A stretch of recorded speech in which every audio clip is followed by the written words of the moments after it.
कहवा में जन्मे श्री राम त कहवा में कन्हैया जन्मे हो।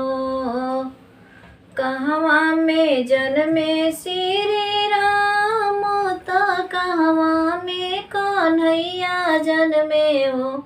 हे ललना कहवा में जन्मे हनुमान त तीनों घरवा सोहर होला हो।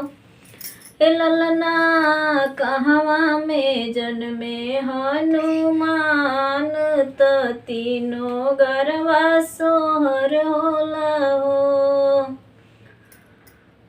अयोध्या में जन्मे श्री राम त गोकुल में कन्हैया जन्मे हो। अयोध्या में जन्मे श्री राम त गोकुल में कन्हैया जन्मे हो। हे ललना पर्वत पर जन्मे हनुमान त तीनों घरवा सोहर होला हो।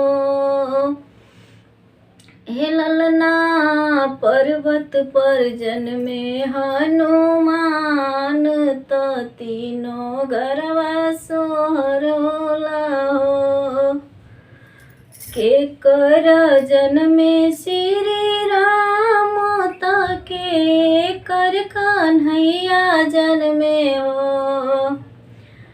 के कर जन्मे श्री राम त के कर कन्हैया जन्मे हो। हे ललना के कर जन्मे हनुमान